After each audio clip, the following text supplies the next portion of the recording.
Hi everyone, welcome to Founders Diary. Speaking of startups, businesses and all, not everybody needs to be a founder, not everybody needs to be a CEO. The big deal that comes with having to become a CEO is not small. Without a supportive team, it's going to be very tough. What really makes you want to start up a company? Because one thing is given. If you're starting a company and you don't know how to sell, you're going to struggle. If you're not solving a problem, then you're just doing activities. Don't overhire. Let there be a crucial need before you hire. If you don't have the right people, you'll be frustrated in actually getting the product to work. So as a startup or as a business owner or anything you are doing, you must learn how to pivot. You cannot be overly emotional to any product.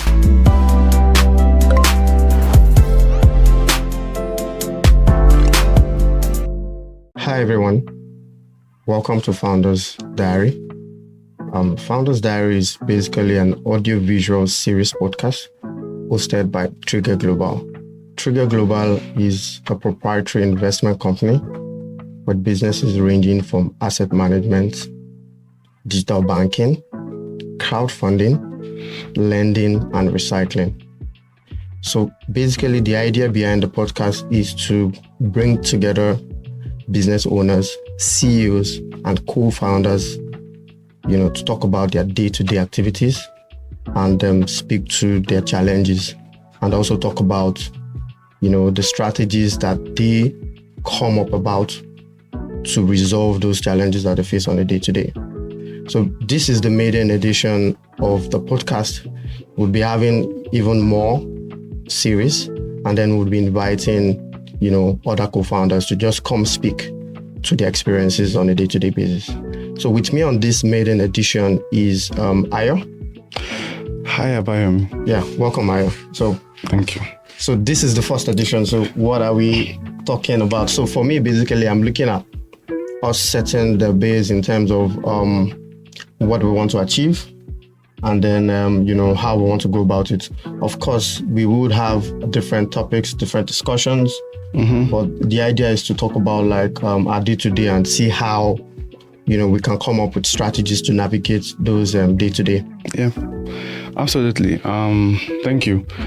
And speaking of startups, businesses and all, there's a lot to say, but I'm just going to restrict it to key things I've noticed or observed over the period of my career, even as a 9-to-5er and as an entrepreneur. And I have to say this: not everybody needs to be a founder, not everybody needs to be a CEO, not everybody needs to be a company owner. You understand? Not everybody needs to lead. Some people are meant to follow. I've listened to different podcasts as well.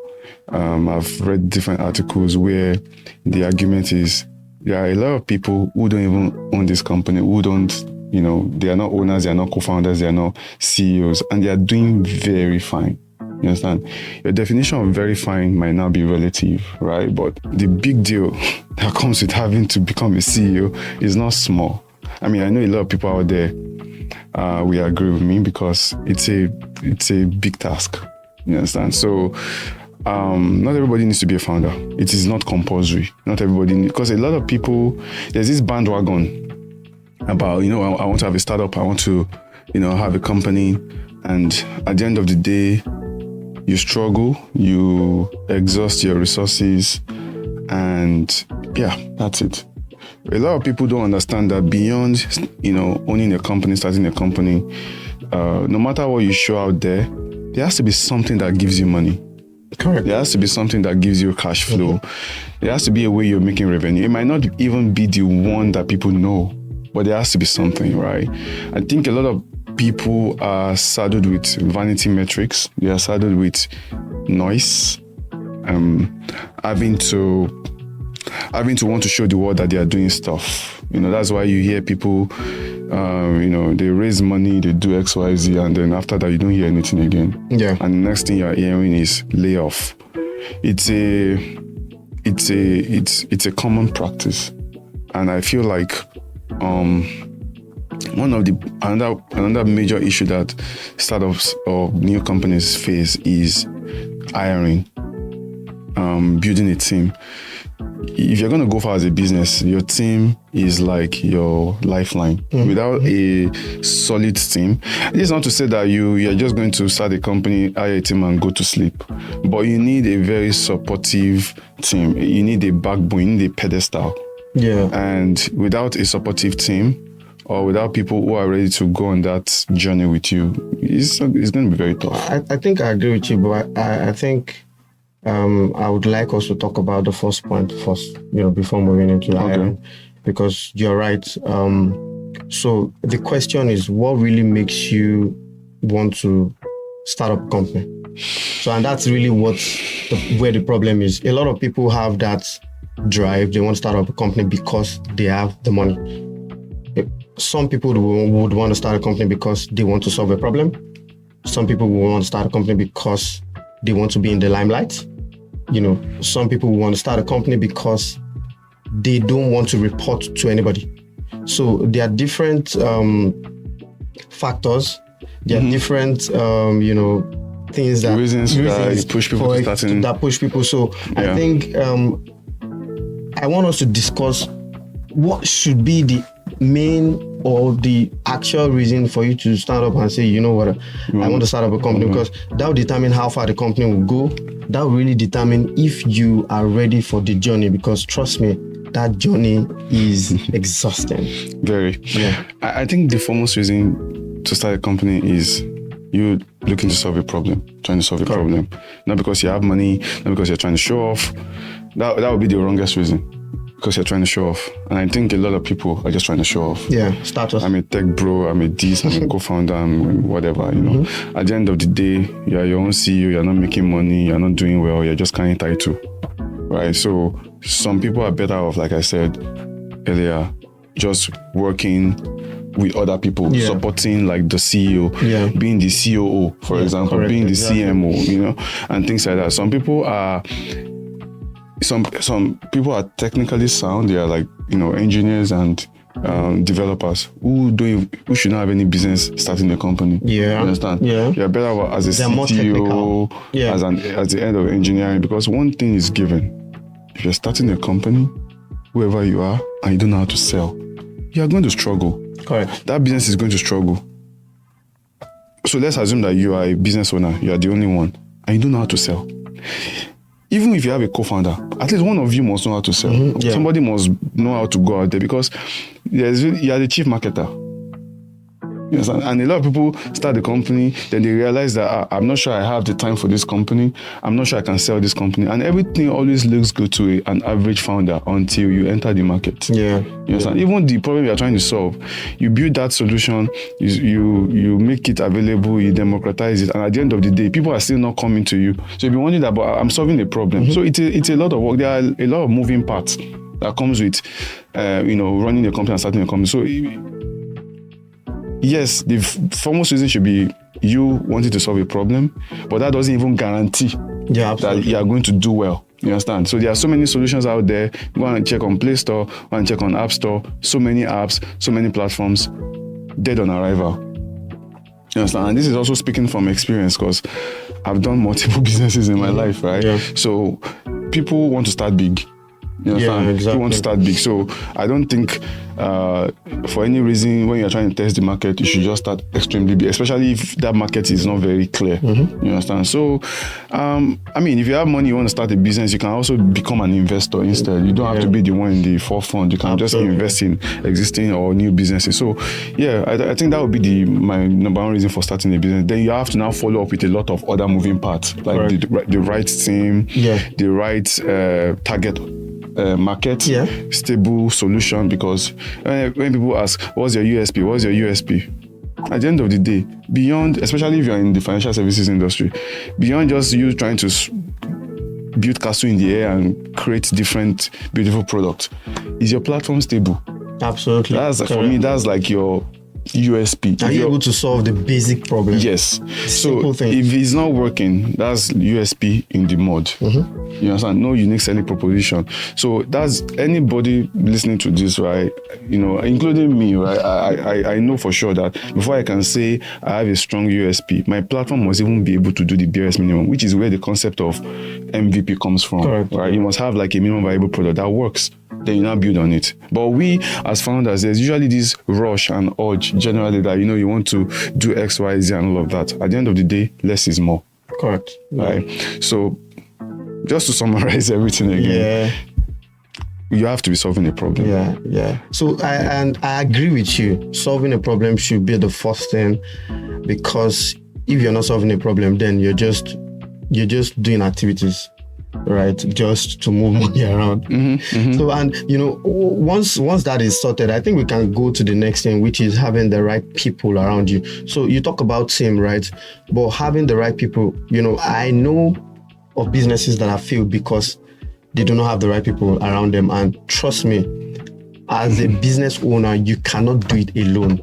You need to have the right team. Yeah. You need to have the right people that understands your vision, that understands what you want to achieve, and then you guys are running together. Yeah. Right. So I feel like that's also like the critical next step for any business owner, right? You know, trying to ensure that you have the right people around you with the right mindset, the right vision, and you guys understand what you want to achieve. Yeah. Maybe you could share with us around your experiences. You know, your experiences around that. I am the right team, Yeah. Having the right people around you. I think because it's a daunting exercise, right? Yeah. You know, starting a company and actually having to be the only one running. You need the right people. You need the right people. One quality that you need to look out for is ownership, right? So an average founder wants to do everything. An average business owner, because there's a quality you have in your head, there's an expectation you have in your head, and at the end of the day, people are not meeting up with that expectation, and you're having to pay salaries. True. So one quality that is very critical is ownership. Even when I'm not there, I'm confident, I am sure that my people are going to do the right thing. In that information, there's something very critical to look at as well. And that's the fact that when you hire people, don't just throw out roles, unnecessary roles, call this one head of this, head of that. People have a way of beating interviews now, especially because a lot of interviews are even remote, right? So it becomes increasingly difficult to judge people by just the interview. It is when you get on the job that I will really know if you are functional enough to be able to deliver on that job. So, and when you then give out different roles to people, you call this one marketing manager, CMO, this, that, and then you realize that these people, you know, are not working or meeting expectation. You now have to hire above them. You've already given some kind of expectations that is now very difficult to manage, right? So when you hire people, just let it be on level playing ground.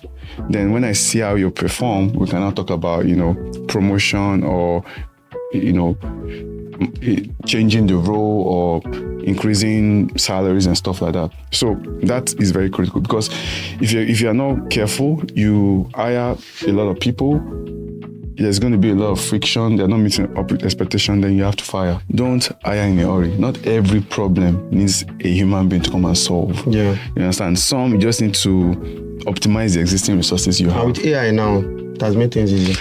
Yeah, AI. You don't want to go there. My argument is always that AI is not going to just take your job. Yeah, right. true. You have to know how to use AI to do your job.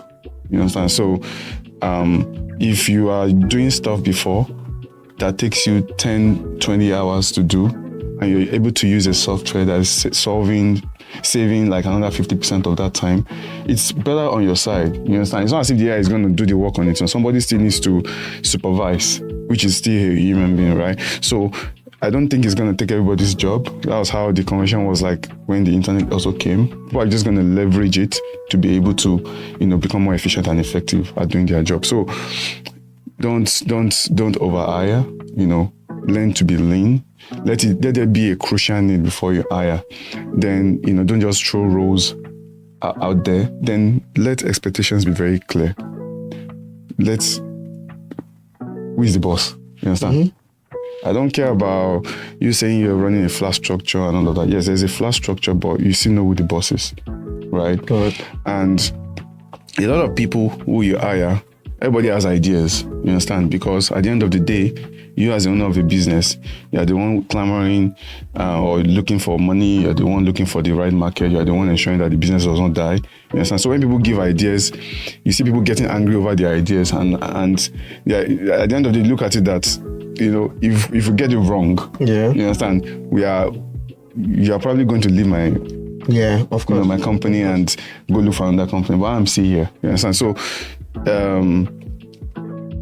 that expectation has to be there. Then you also need to let them know, as you know, as the owner of the business or CEO, that you have to learn how to fail fast. We don't have that much resources as a small business to say you want to test something for 6 months. Using which resource? You understand? What resources do you have to test for 6 months? If you're going to fail fast. If you're going to ramp up fast. If you're going to ramp down, do it fast, so that you are not spending the resources you don't have and the time you don't have. You get, and it now even depends on what you are riding. Are you riding on investors' funds or you're riding on genuine revenue? If you're riding on investor funds, maybe you have that level. But if you're riding on revenue, every penny counts. Yeah. I agree with you. And for me, I think I've identified about 4 challenges that new businesses face, depending on the industry that you're in. Yeah. And I've tried to rate them. So maybe I should start with my own rate card and then push it over to you. Okay. So the number 1 thing would be getting your product to work. That's one challenge. Right? Because even when you identify the problem, you come up with a solution. How do you get it to work? Yeah. Secondly, licensing. Licensing is a huge struggle. Especially if you're in financial services. Yeah, for a lot of businesses. Thirdly, getting the right people around to actually get the work done, which is also another struggle with the team. The 4th one is fundraising, right? Yeah. So for me, in all of these 4, right, I think that the one from my experience that I've seen that has been more difficult is getting the right people around you. And that's because it's difficult to see, getting people that understand your vision can be sometimes difficult, right? And so I think for me that's like the number 1. Number 2 would be licensing, because of the industry that we play in, right? You can't do a number of things if you don't get the adequate license. The required license, and then you can't even your product will not work. People will not give you that level of recognition. Exactly. And then thirdly would be probably maybe I think I'll put fundraising and getting your product to work on the same pedestal, but I think I will go with getting your product to work. That's very important. It's a real serious challenge, and they are all interwoven, because if you don't have the right people, you'll be frustrated in actually getting the product to work. Even raising money will be difficult if you don't have the right people as a team to show investors that you have the capabilities and like the capacity to do the work. So how would you rate yours? What would you? I'm sure it will be different. I would say. Or is there any challenge that is out of there that I didn't mention that you think is like the foremost for you?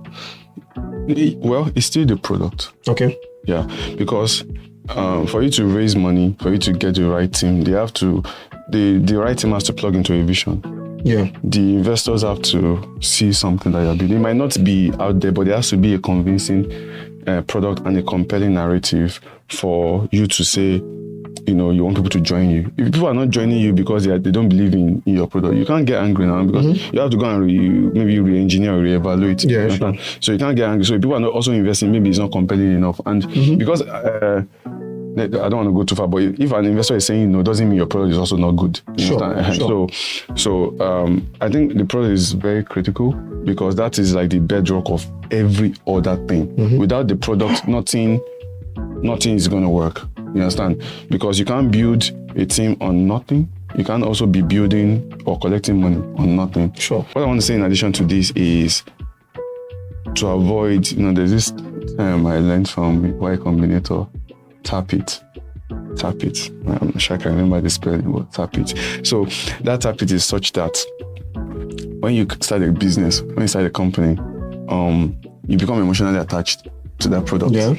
To the level where you know that this thing is going moribund, but you are not seeing it because in your head, it's working. Yeah. You understand? So, and that's what drains capital the most. People keep working in the wrong direction. So as a startup or as a business owner or anything you are doing, you must learn how to pivot. So we are going this route, but it's not working again. You will not now stay there and keep pushing, spending money, directing people to it. You have to like, what is the next thing to do? Right? Because at every point in time, there's something. So it is not, I've seen people move from financial services to e-commerce, from e-commerce to food, because you have to look for where the opportunity is, right? You see other even tech companies, there are some tech companies, there are some hardware companies that are even doing some kind of financing and they're entering financial services because everybody is looking for where they can get the next dollar. So if you as a business, you are not learning to pivot, look at what happened during COVID. You understand? A lot of companies pivoted. Some people say, like food companies that they used to do. They went into delivery. They went into delivery. I remember a very big hotel, very big hotel in this Lagos that started doing delivery. Because you won't say because you are big and that's how you are. So you must learn how to pivot. You must learn how to try new things. You must be innovative. If not, you're going to die as a business. So tap it is a big danger to almost every startup, you understand? So, and some people realize early, some people realize very late. If you realize early, you have to move on. You cannot be overly emotional to any product, especially if it's not serving you or serving customers. So I just wanted to add that pivoting has to be on your roadmap. You understand? You start as a ride-hailing business, you move to delivery. You start as a delivery business, you move to ride-hailing. You understand? So you have to knowing the time to actually pivot is important because the longer you keep staying and being emotional about a particular product segment, the more you spend. So making that decision at the right time is also very, very critical. Don't pivot too late. Yeah, correct. Don't pivot too late because if you pivot too late, it might also not have any value because you're probably out of resources. Yeah. People have left. People are tired of the vision. And you might also not be late to that next industry you're trying to enter. So, I think practically we've been able to cover enough for this first session. And I feel like the following ones would bring in, outsiders. To actually speak to their experience on what they face on a daily basis, and then we can actually all learn from that. It's been a good one. Yes. So if you're starting a company, make sure you're solving a problem, not because you want to impress. I agree with you. Because when the push comes to shove, you're the one that is left. Sure. Well, thank you, Ayo. All right, guys. You're welcome. Bye-bye.